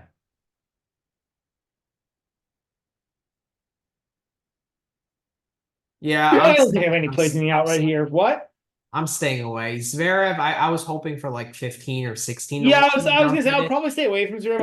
I thought at 12 to 1 it'd be a lot more interesting than 10. Sinner at 250, I think is debatable. If Djokovic was in this draw, Zverev would be like 15 to 1 or 16 to 1, and then I would hit that. Yeah, exactly. Like I think like 10 to 1 is probably close to my minimum buy point on Zverev there. It's probably close to break even in my mind. Yeah. Yeah, it's not my favorite draw. No, it's for futures. But I do have a couple of other odd plays. Okay. So I love the top half at minus Me 115. too. That's GBM. I love that too. Yeah. You're cool with making that GBM? Yep. Yeah. Sweet. Yeah, I mean, I just think that like unless Alcaraz is healthy, that's the only way that the top half should be anything close to even. Yeah, the level of the players in the top is so much better. Sinner, Yeah. Dimitrov, And it's Rune, the depth. Medvedev, Tsitsipas. It's the depth too. It's like there's a lot of really like that like especially that top quarter has like a bunch of really good players. Like Yeah. it would be a disaster for this bet if Nico Yari made the final. But like I still wouldn't be like I would still like be like, okay, that's a believable like I still would be like willing to tune in and like watch that and like I would still have some belief it could win. Whereas I'm not sure there's 5 guys in the bottom half that I To believe me, it's only win. Zverev and Alcaraz, and Alcaraz has a health question mark. So, Or like if Rune makes it, I'd be scared that he could maybe win. yeah, But that's probably it. that's it. Yeah, Anybody else, like you don't even need to tune in. right. Yeah, no, I love the top half. I mean, I was actually very surprised to see them at the same price. I would put the top half at like minus 140. Yeah. So, And then I know you don't play these, but I've also put a bet in on the no unseeded finalist at minus 400. okay. All Like right. I know there's dangerous floaters, but like looking at the history of it, right? Like, 14 years and having one unseeded finalist, and like who's the unseeded finalist who's going to break through this year? Nadal? Like, it's just another way for me to fade Nadal, and so I kind of like, I like doing that too. I kind of like the first quarter to win the title at plus 175.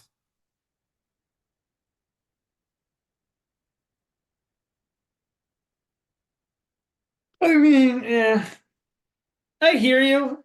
I hear you. It's Yeah, I mean, yeah, I don't know. I mean, like, probably, but like, it's really because of Rude and Sinner. right.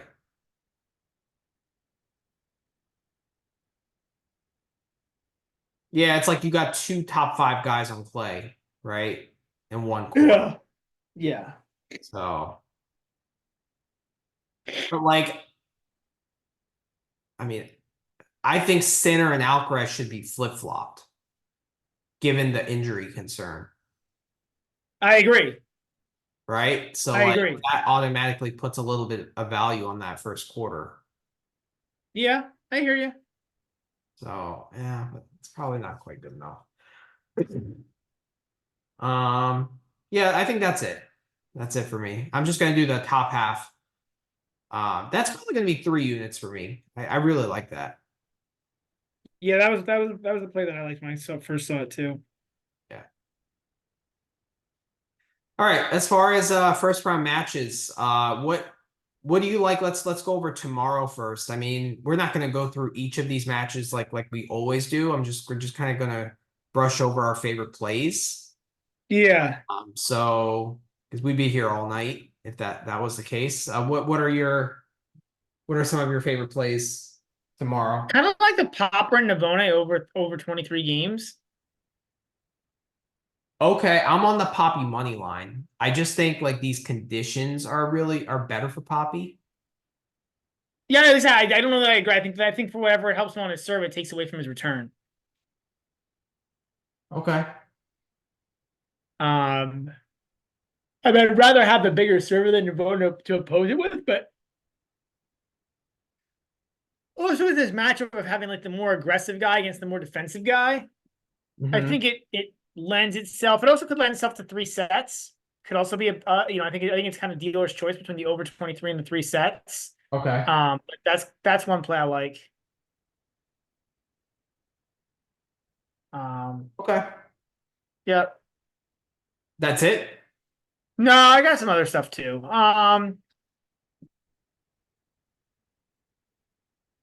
Your thoughts on Karatsev Marajan? Like, I'm really tempted by that 375 that's hanging out there on Karatsev. I know it's because he hasn't played in forever, but man, is it tempting. Like, Marajan is pretty error prone still.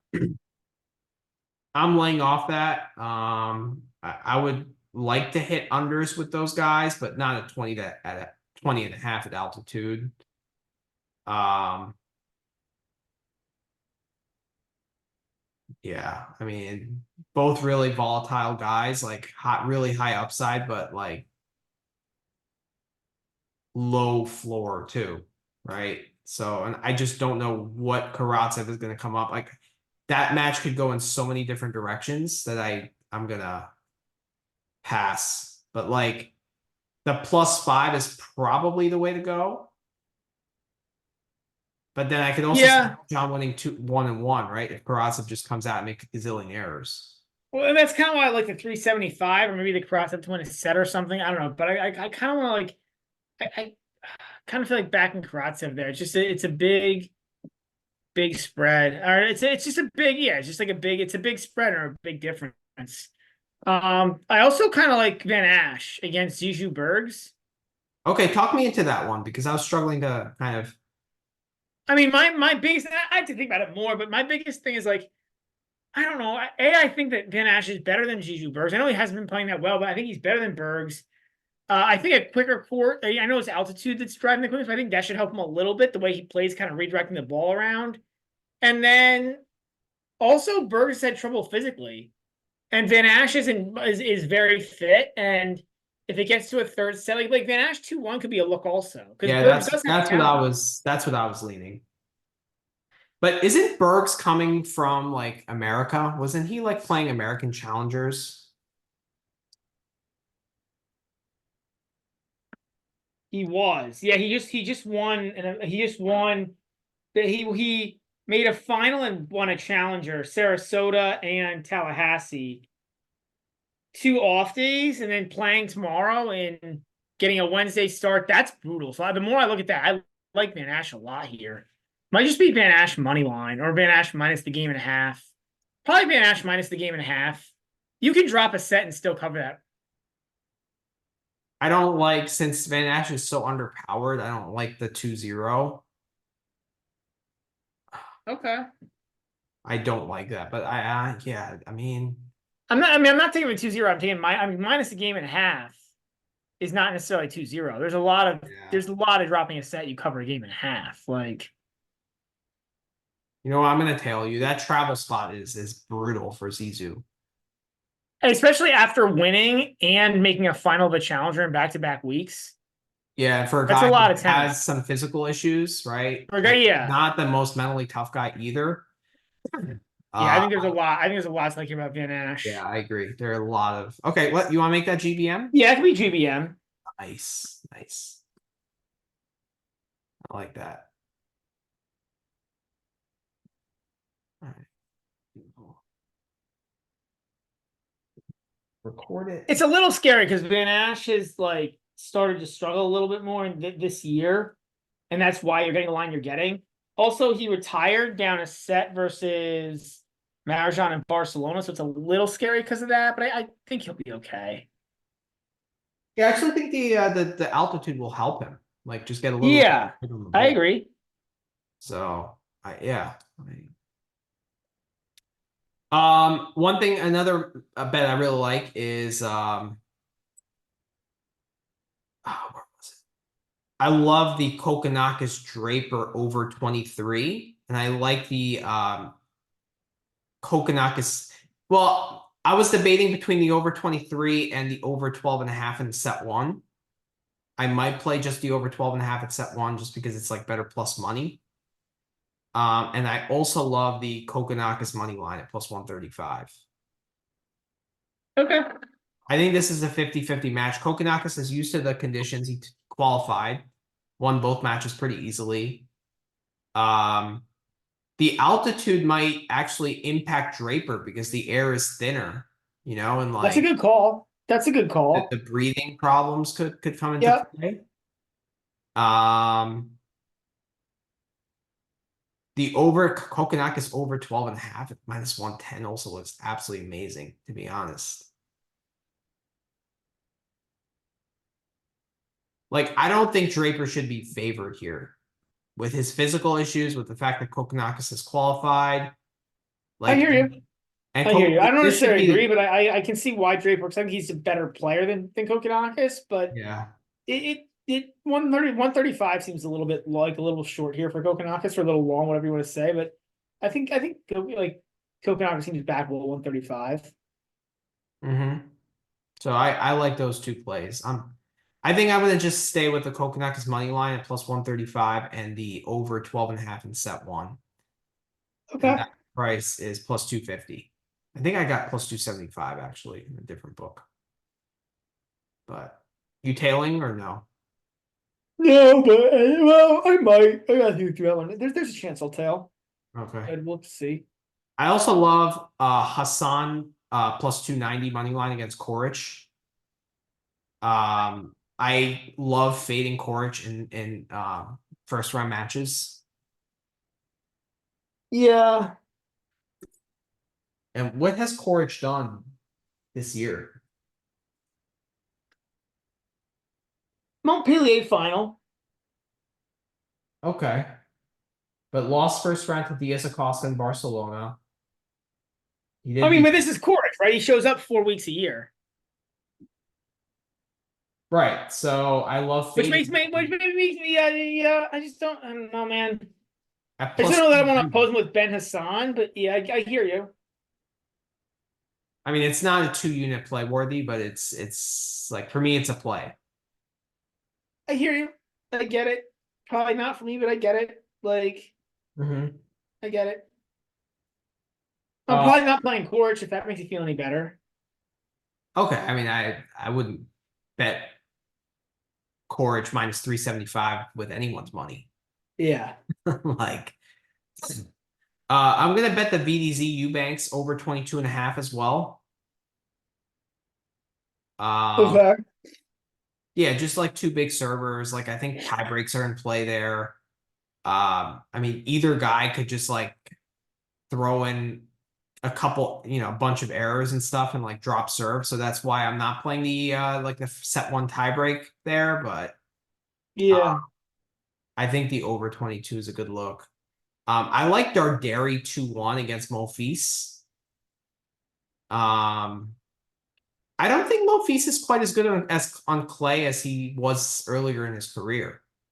I agree with you. I just don't necessarily love the 2-1 there. But I Darderi could be a look there. I need to think about that one a little more, but Darderi could be a look there at plus money. Okay. Like plus 135 or something? Plus 140? No, plus 115. I don't know. Yeah. And I love the Mute Shang 3-set line. 3 sets Mute Shang. Yes. Yes, 100%. Yep. That's what Yep. that one could be GBM to me. Okay. I wish you could do the Mute Shang, like you could pick the sets and parlay them. Oh, well, I'm gonna pick both sets of that. Actually, rather than play the 3-set line, I'm actually gonna pick both sets separately. I'll Okay. pick Mute to win the first and Shang to win the second. Let's do that as a rollover. All right. I don't know. Maybe not. Because, like, I actually feel better about Mute to win the first again and continue his streak than I do about Shang to win the second. Like, Mute sometimes keeps it together. It's not like he keeps it together way less than he should, but he sometimes keeps it together. Okay. All right. Sometimes. It's rare.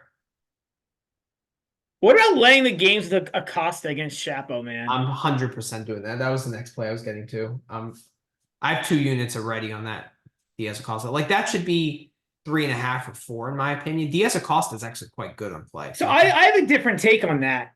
I'm just not as worried to lay games with Diaz Acosta because I think that because I think Chapo can give up some pretty ugly sets. Yep, 100%. 6-1 set, 6-2 sets. Those are in play. Yeah. Sure. So I have no problem laying the 2.5. We can make that GBM too if you want. That one I got to think about a little more. We got. I'll let you know in the morning. Okay. All right. Sounds good. Yeah. And I also like the Nakashima Bagnus over 22.5. To me, Nakashima is like a pure over guy.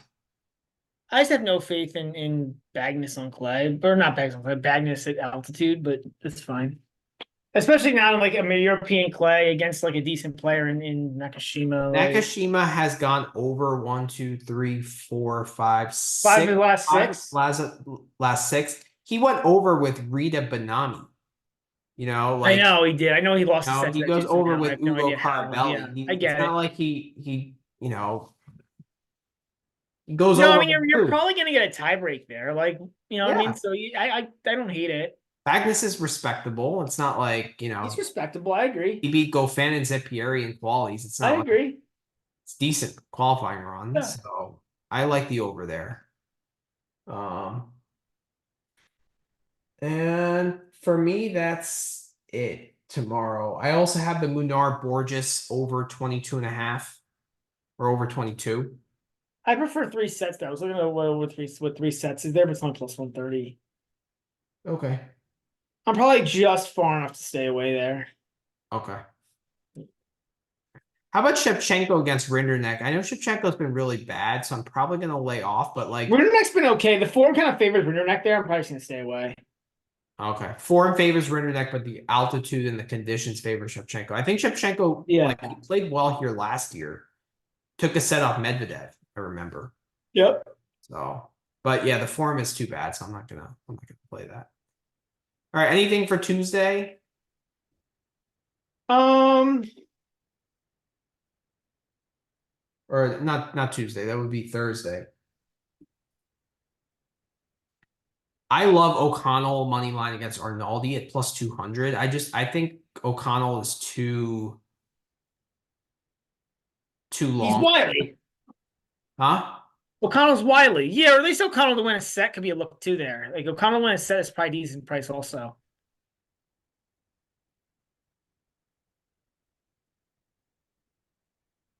Minus 145.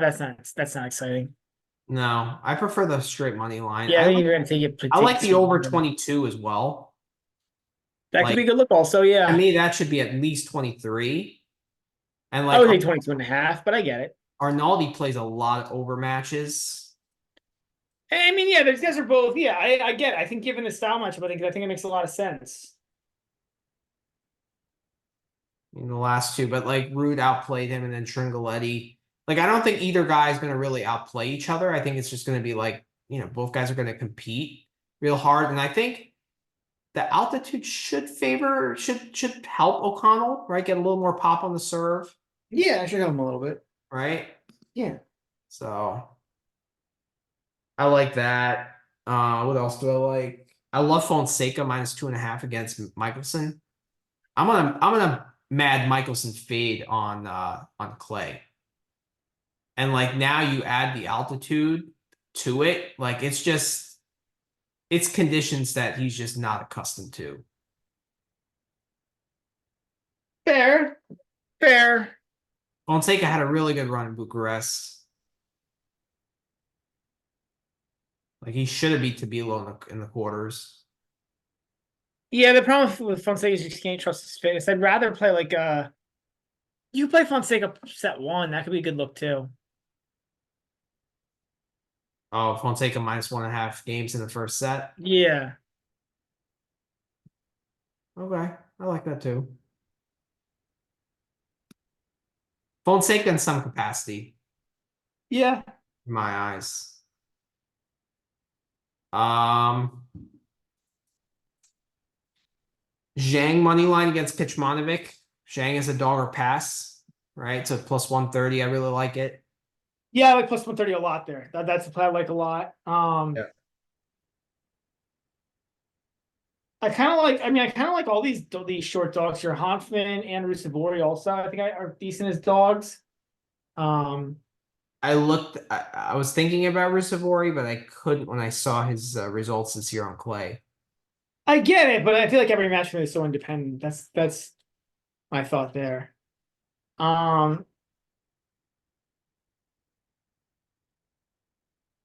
Yeah. Um, Other than that, I think you hit on most of what I got there. I mean, yeah.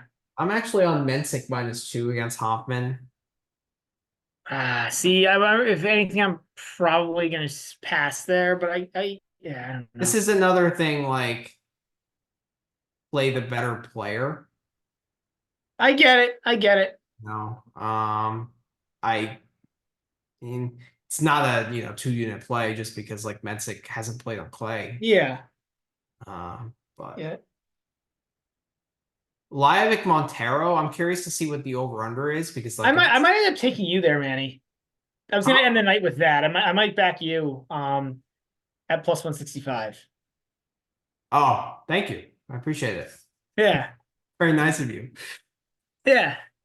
I can't back him on the money line. I can back him on the over. Like, Montero is a great over guy. He is. He is. Because he's gonna compete, but like he's just so limited. Well, I'm limited. I hear you. I like RCB minus 2 against Kopfer. That feels pretty good at first glance. Yeah. So, and anything else? I think tomorrow's slate is better than Thursday's. I think so too. I'll probably have more bets and all that posting to X. Yeah. To keep talking about these matches is tough. I'm frankly running out of gas. It's about, what is it? It's almost 2 a.m. where we are. 2 a.m. Yeah. It is 1:45 in the morning. So yeah. Okay. All right. Sounds good. So just a recap of the GBM plays tomorrow. It will be Van Ash minus 1.5 against Zizu Bergs. It will be Diaz Acosta minus 2.5 against Chapo. And not GBM. Not GBM? Oh, okay. No. It's just a 1-unit play for me. All right. Mute Shang, 3 sets. That you could use it as a GBM play. All right. And yeah, I think that's it, right? Just those two. And then we got the top half of the draw to win the title at -115. Yep. So, Yep. all right. Sounds good, everyone. Have a good night. All right. Good luck, Best of luck on everyone. your Hey, have a bets. good night.